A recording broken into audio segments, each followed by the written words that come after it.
Hello, good morning, good afternoon, good evening, wherever you are. Welcome again to another episode on Talk Architecture with your host, Naziaty Muhammad Yaacob.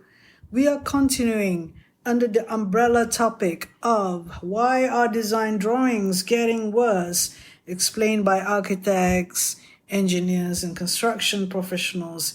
An article by Igor Goryachev.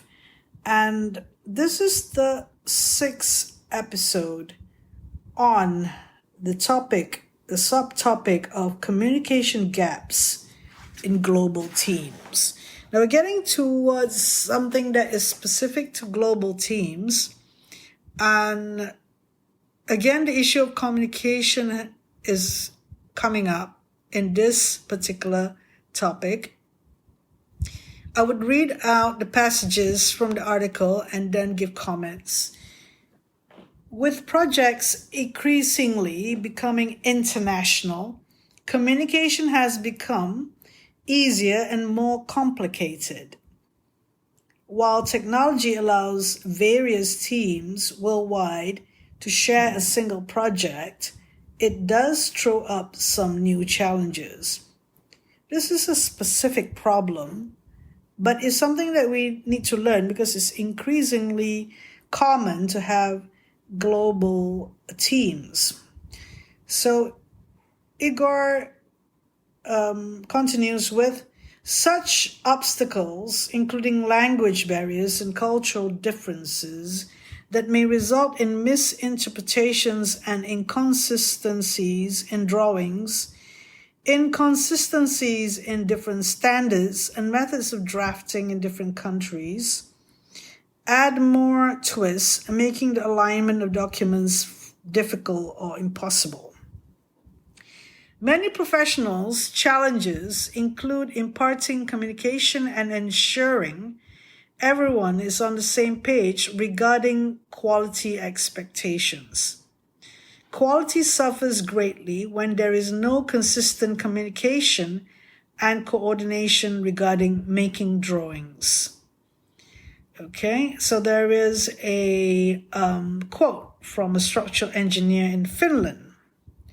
International projects are struggling with communication gaps that lead to inconsistent drawings. Different standards and language barriers make it hard to maintain a uniform quality. It repeats the earlier passages regarding communication gaps. What are communication gaps? And cultural differences. Let us talk a bit about culture. I really would love to know what is happening with the architecture industry in the UK, for example. If I'm in a niche sort of a consultancy, trying to help architects from the UK, and my clients are from the UK, but I don't have this local understanding or specific understanding of the UK situation, then they will not be reaching out to me, for example. It's anything and everything. And when we generalize things, because we're coming from, there are a lot of people who make a lot of money online giving advice in social media content and TikTok and so on, specific to the niche. Just say it's to do with architects, it's to do with, or something else, to do with women over 50 who are menopausal, for example, and have problems with their marriage, for example. There are some things, some points that are specific to the general understanding of the issue. But there are some things that you can't really intimately ask or understand further because it is something to do with the culture. And culture is so many things. It's to do with what you see on television, what you see every day, the newspapers. It's to do with people in that locality. Even if you are living in London but there are different cultures around you, and specific problems in different cultures. Just say a small company with about 6 people working, or 6 to 10 people working, as opposed to a medium company with about 30 people, or a large company, 100 over. They have different issues and different cultural considerations. Of course, in this topic, it says about language barriers and cultural differences. Even if both speaks English, both understand each other generally, but both cannot understand each other specifically unless they open up. How do you get people working in global teams to open up to each other? It is possible. Even in a situation where you are working in an office, it can get too much, right? It can get too much politics or the dynamics of the everyday that you meet with each other. You'd wish that you have time to not really be working every day with each other, because maybe that sort of reflection or time off would assist you better, or learning something, or giving a sense of not really pressured all the time. You could be given a better pace, easier pace, being able to give more time to consider things in a guided way. So once we think about that, what is so great a deal working in an office? We did talk about the mentorship earlier, really help. But once you are quite independent, so we're assuming that in the global teams, there are independent people working who know what to do, but they do not understand the specifics of the country's culture in terms of regulations, in terms of they were from a different school. But you cannot assume. Sometimes they are from similar schools, a similar school or the same school. Maybe all of them, many of them were from overseas, in the UK, for example. And then they work in Hong Kong, or in New York, or in Singapore, in the global teams. They have a similar understanding about architecture, but what could be the difference is the regulation. Depending on where the project is. So you need to actually have a discussion, a much more deeper discussion about the regulation issues. If you're gonna get to the bottom of it and solve the problem of that particular country. Just say the project is based in New York, it's a building in New York, but the Singapore team, and how different are the Singapore team with the New York team and the Beijing team? How different it could be. Language barriers, obstacles such as language barriers, that could be people in the team that don't understand English as well as the others. I'm assuming that people talk English. There could be the main language is Mandarin, but the different, also there are barriers in the Chinese dialects, for example. Now, what's the great thing about global teams? The resources, working around the clock, 24 hours, and the synergy and the ideas that could be generated from global teams.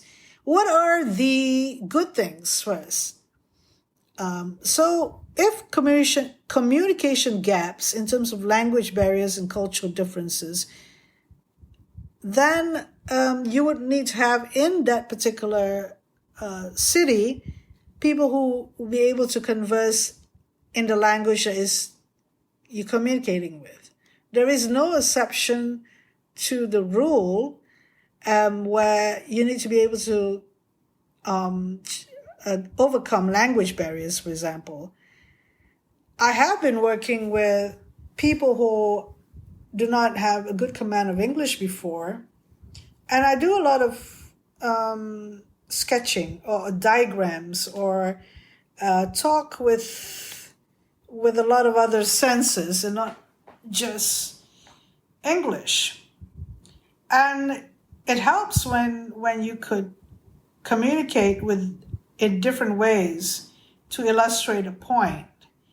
We're all based on drawing, so we could highlight some things through our sketches and our diagram. We don't have instinctively or intuitively a way to communicate with different senses or doing diagrams and other ways. Then we're not really communicating, and we're not really attempting to overcome this problem.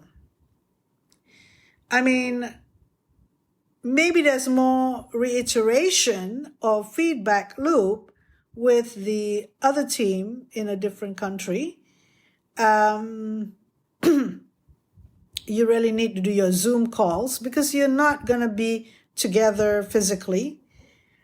And the cultural differences, I'm looking at the obstacle of cultural differences, very, very, very general, of something that any problem could be blamed on culture. So misinterpretation and inconsistencies in drawing, I think there's a standardization that the world over that you need to come to, that, they need to be able to construct. They need to be able to use the information from the drawings to do to the next stage. And I think even if you were to be working in the same country or in the same office, you could have the inconsistencies and different standards and method. But there could be that serious a problem if you were working in the same office. But because you're working in a separate office, and it's not necessarily to be a different country. It's just a quality of work that is determined by the bosses. So this topic actually touched on a very, very, it's not obscure, but a very, very general assumption. It is something that when they did the research with the architects, engineers, and construction professionals, why the poor quality of drawings or the standards of drawing has dropped, is because in this particular instance of global teams and specific to teams, it doesn't work. But we see that they did not, it's not their fault if they are not, you receive, or you have to work with a team because the client wants you to work with a team. Or that's the way the bosses communicate with each other. So including everyone is on the same page, needs to have, there's more communication needing to be done. It's kind of obvious that ways and means for them to highlight much more open, much more trusting, in sharing the difficulties and the seemingly endless problems of working in the global teams, I suppose. I don't buy this yet. I don't really buy this because we can always blame on many things, like where did you do where did you learn to do architecture from that country, or have you done working drawings? No. This problem is everywhere. So the root of the problem is, why are there global teams in the first place, and who is in charge in each city? And there need to be a face-to-face meeting in the first instance when they started out the project somewhere in some city.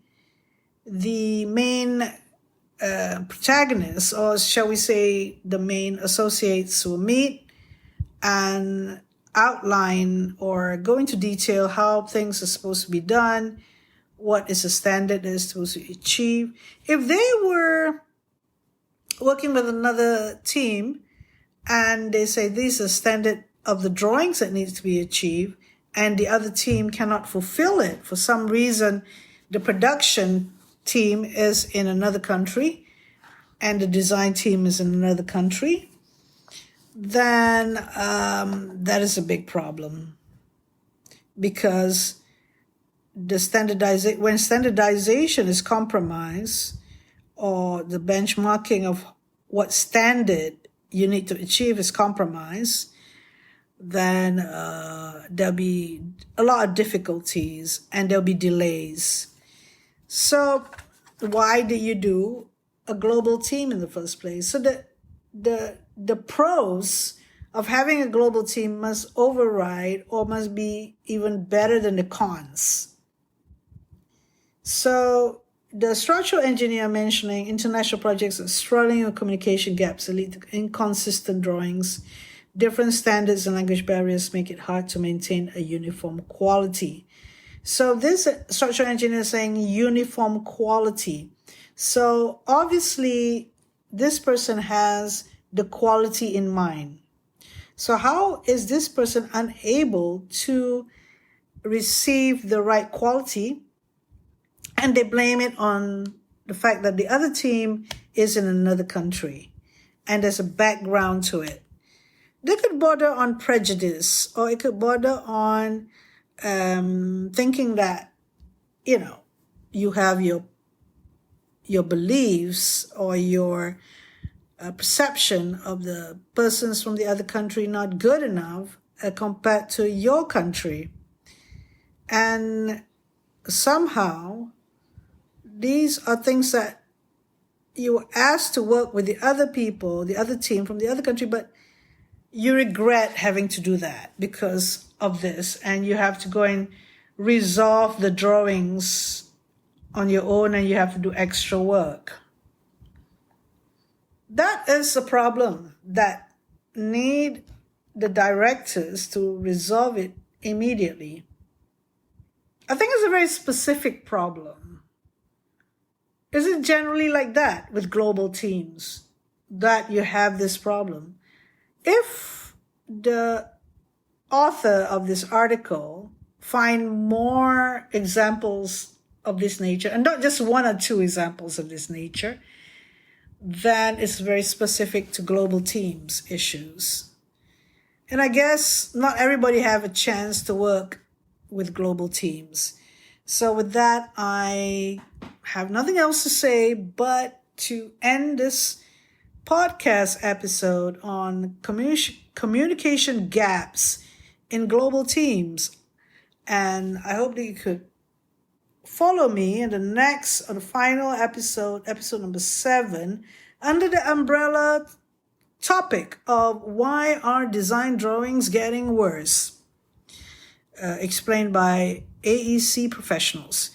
So if you're working in the global teams and the design drawings are getting worse and you blame it on the culture and the language barriers, then of course the pros of working in global teams must be bigger than all these problems. But if those problems are really dragging you down, then there's a huge decision to be made on who's doing the production drawing, who's doing the design drawing. So that is something which is specific to the problem of global teams. Thank you very much.